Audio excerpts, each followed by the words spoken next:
रामपुर नाम के गांव में सुंदर नाम का एक धनवान व्यापारी रहा करता था। उसके पत्नी का नाम था शीला और उसके बेटी का नाम था प्रिया। प्रिया दिखने में जितनी सुंदर थी उतनी ही स्वभाव से अच्छी थी। प्रिया के सहेली का नाम था सुहानी। सुहानी माली की बेटी थी। वो बहुत ही मेहनती लड़की थी। दिन भर दोनों सहेलियां एक साथ ही वक्त बिताया करती थी, एक साथ खेला करती थी। एक दिन सुहानी की तबीयत अचानक से खराब होने के कारण वो स्कूल में नहीं गई। इसीलिए प्रिया भी स्कूल में नहीं जाना चाहती थी। प्रिया मन ही मन अपने माँ पिताजी से झूठ बोलने का सोचती है। वह झूठ मूठ का पेट दर्द का नाटक करने लगती है।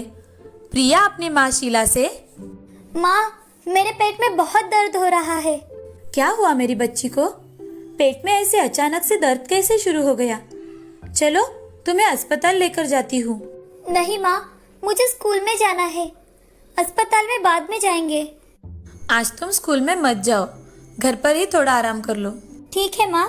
प्रिया तुम आराम करो, मैं तुम्हारे लिए सूप और दवाई लेकर आती हूँ। जी माँ। ऐसा कहकर शीला प्रिया के लिए सूप लेने चली जाती है। तभी प्रिया अपने आप से, मैंने आज मेरी माँ से झूठ बोलकर अच्छा नहीं किया, मगर इस झूठ से मुझे कितनी खुशी मिली है। मुझे आज पूरा दिन आराम करने को मिला, ऊपर से पढ़ाई का टेंशन भी नहीं। ऐसा सोचकर प्रिया पूरा दिन आराम करती है। उस दिन से प्रिया को जैसे झूठ बोलने की आदत पड़ गई। वो हमेशा झूठ बोला करती थी। उसके झूठ के कारण बहुत लोगों को तकलीफ हुआ करती थी, मगर उसे कोई फर्क नहीं पड़ता था। एक दिन प्रिया गार्डन में घूम रही थी, तभी उसका पैर कीचड़ में चला गया। तो प्रिया माली से, तुम्हें दिखाई नहीं देता? यहाँ कीचड़ जमा हुआ है, पहले इसे साफ करो। तुम तो कुछ काम के ही नहीं हो। ऐसा कहकर प्रिया गुस्से से अपने पिताजी के पास चली जाती है और सुंदर से, पिताजी देखिए तो, इस माली ने गार्डन में कितनी गंदगी फैला कर रखी है। बेटी, माली चाचा हमारे बहुत पुराने और बहुत वफादार है। उनकी वजह से ही तो हमारी बाग इतनी अच्छी रहती है। ये आज से यहाँ काम नहीं करेंगे, इन्हें निकाल दीजिए पिताजी। प्रिया की बातें सुनकर सुंदर बहुत दुखी होता है, क्योंकि माली उनके बहुत पुराने और वफादार नौकर थे। तभी सुंदर माली से, माली चाचा, आज से आप हमारे खेतों का काम देख लीजिए, बाग का काम कोई और देख लेगा। जैसा आप कहे मालिक। ऐसा कहकर माली वहां से चला जाता है। प्रिया उसके स्वभाव के विपरीत ही वर्तन किया करती थी। जैसे जैसे प्रिया बढ़ने लगी, वैसे वैसे उसकी झूठ बोलने की आदत भी बढ़ती गई। उसे हमेशा से लगता था कि वो झूठ बोलने के कारण ही उसकी सारी इच्छाएं पूरी हो जाती है। एक दिन सुंदर को प्रिया हमेशा दूसरों से झूठ बोलती है, ये बात पता चलती है। ये सुन सुंदर और शीला बहुत दुखी हो जाते हैं। सुंदर शीला से, शीला, प्रिया ऐसे ही हमेशा झूठ बोलती रही तो उसका क्या होगा? ये इतना बड़ा कारोबार कैसे संभाल पाएगी? जी, मुझे भी यही चिंता खाए जा रही है। शीला, मुझे लगता है हमें प्रिया को थोड़ा समय देना चाहिए।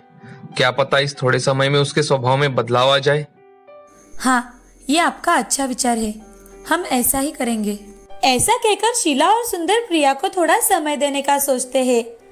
ऐसे ही कुछ वक्त बीत जाता है, मगर प्रिया के स्वभाव में थोड़ा भी परिवर्तन नहीं आता। ये देख सुंदर चिंतित रहने लगता है। तभी वो एक फैसला लेता है और अपने खास आदमियों को बुलाकर उनसे, मेरे साथियों, मेरा कारोबार बहुत बड़ा है, ये सब आप जानते हैं, और मुझे अब ये संभालने के लिए कोई नौजवान चाहिए, और मैं ये चाहता हूँ कि वो नौजवान आप में से ही हो। सेठ जी, आपका इतना बड़ा कारोबार संभालने के लिए आपकी बेटी तो है ना? वो तो है ही, मगर हमारी बेटी की तो हमें शादी भी करनी है। जो कोई काबिल इंसान होगा वो इस संपत्ति का समान हिस्सेदार होगा, और उसी से हमारी बेटी शादी करेगी।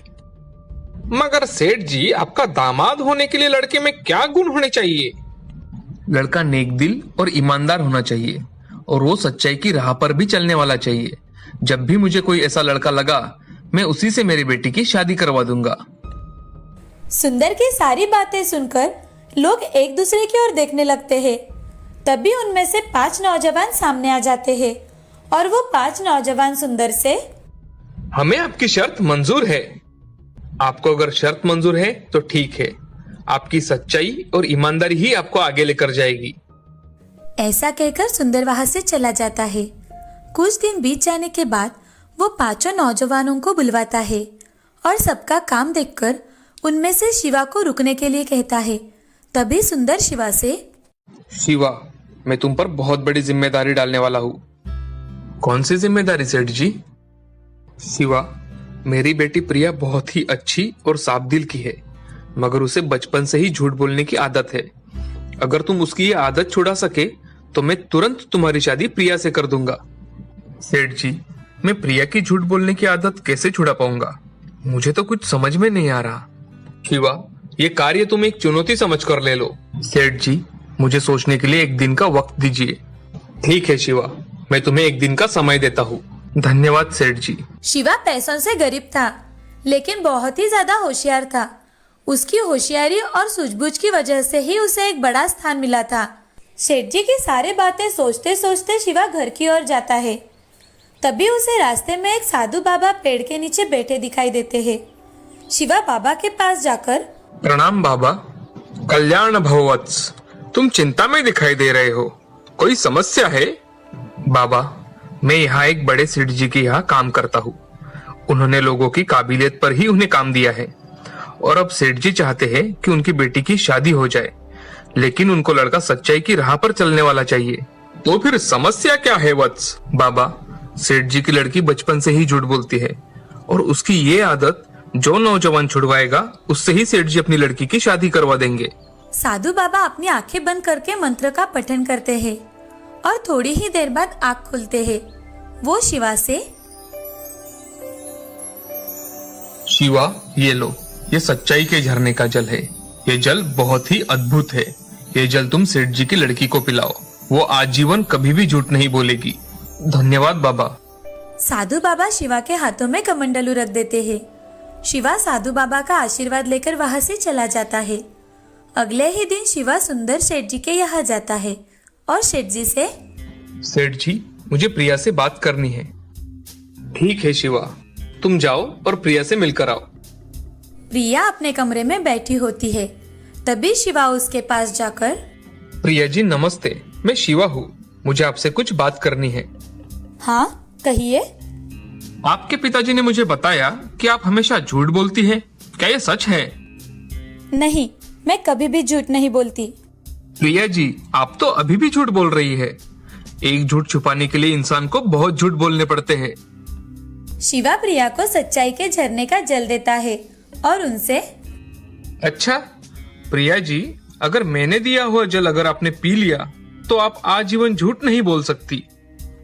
ऐसा कभी होता है क्या? ये सब झूठ होता है। नहीं, ये बिल्कुल सच है।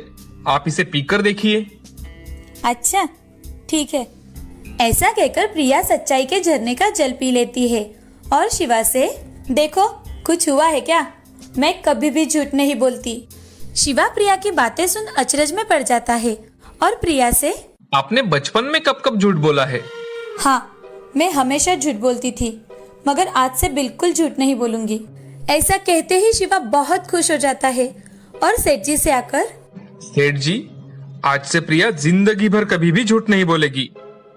अरे ऐसा क्या हुआ कि मेरी बेटी तुमसे बात करने के बाद झूठ नहीं बोलेगी? शिवा सुंदर जी को सारी सच्चाई बताता है।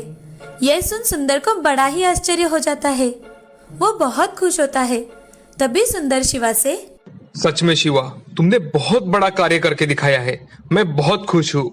और सुंदर शिवा को गले लगा लेता है और उसका दिल से धन्यवाद भी देता है। कुछ ही दिनों बाद सुंदर अपने कहे अनुसार शिवा और प्रिया की शादी बड़े धूमधाम से कर देता है। सुंदर अपना सारा कारोबार शिवा को सौंप देता है और प्रिया भी उसकी उसमें मदद कर देती है। दोनों भी तरक्की करते हैं। जब से प्रिया ने सच्चाई का जल पिया, तब से वो कभी भी झूठ नहीं बोल पाई। इस कहानी से हमें ये सीख मिलती है कि जिंदगी में चाहे जितनी भी कठिनाई आए, हमें झूठ नहीं बोलना चाहिए। एक झूठ हमेशा 100 झूठ बोलने के लिए मजबूर कर देता है। हमेशा सच ही बोलना चाहिए।